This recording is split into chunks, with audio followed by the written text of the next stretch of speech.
Welcome to our video on the best SEO strategies for attracting new customers to your laundromat business.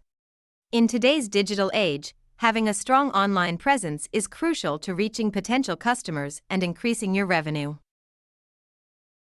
When people search for laundromats in your area,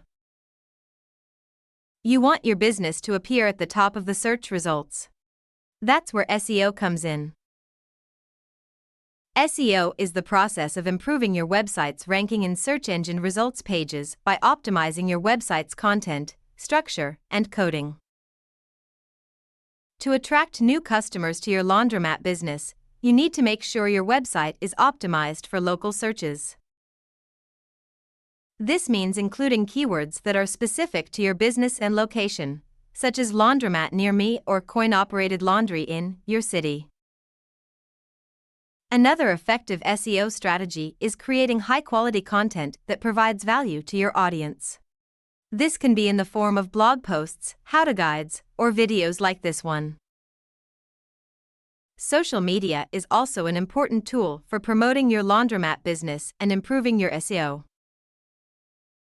By engaging with your followers and sharing useful content, you can increase your visibility online and attract more customers to your laundromat business. By implementing these SEO strategies, you can reach more potential customers and grow your laundromat business. Thank you for watching, and we hope you found this video helpful. For more expert guidance, you can connect with us.